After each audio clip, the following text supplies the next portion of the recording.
पाठ 2 हिरनी। प्रश्न 1 किसी नदी में बाढ़ आई तथा लेखक ने उसका वर्णन कैसे किया।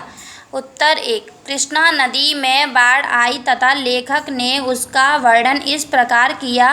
सुतीर्ण रक्त लिप्त अदृश्य दांतों का लाल जिह्व योजनों तक क्रूर भीषण मुख फैलाकर प्राणशूरा पीती हुई मृत्यु तांडव कर रही है। प्रश्न 2 चिदंबर कौन था, उसने क्या देखा। उत्तर सजीव शांति की प्रतिमा सी एक निर्वास बालिका शून्य मना 2 शवों के बीच खड़ी हुई चिदंबर को दिखाई पड़ी। प्रश्न 3 निर्वास बालिका का पालन पोषण किसने किया तथा उसको क्या नाम दिया। उत्तर निर्वास बालिका का पालन पोषण रानी साहिबा ने किया तथा उसको हिरनी का नाम दिया। प्रश्न 4 श्यामा कौन थी, उसने हिरनी पर क्या आरोप लगाया। श्यामा रानी साहिबा की दासी थी, उसने हिरनी पर आरोप लगाया कि हिरनी बीमारी के कारण छुट्टी ले गई है। प्रश्न 5 रानी साहिबा की नाक से खून की धारा क्यों निकालने लगी। उत्तर 5 रानी साहिबा की नाक से खून की धारा इसलिए निकालने लगी क्योंकि उसने वैद्य की दवा खाई थी। पाठ 3 वृंदा।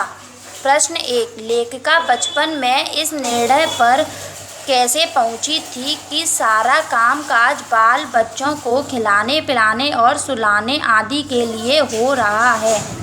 उत्तर एक बच्चे को कंधे से चिपकाए और एक उंगली पकड़े हुए जो भिखारिन द्वार द्वार पर फिरती थी वह भी तो बच्चों के लिए ही कुछ मांगती रहती थी।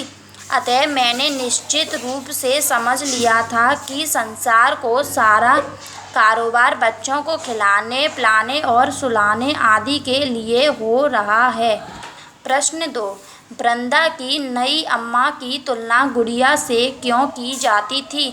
उत्तर वृंदा की नई अम्मा की तुलना गुड़िया से इसलिए की जाती थी क्योंकि वह गोरी मोटी देह की थी, रंगीन साड़ी से सजे कसे चारपाई पर बैठकर फूले गाल और चपटी सी नाक के दोनों ओर नीले कांच के बटन सी चमकती हुई आँखों से युक्त मोहन को तेल मलती रहती थी। ये सब अलंकार गुड़िया की समानता देते हैं।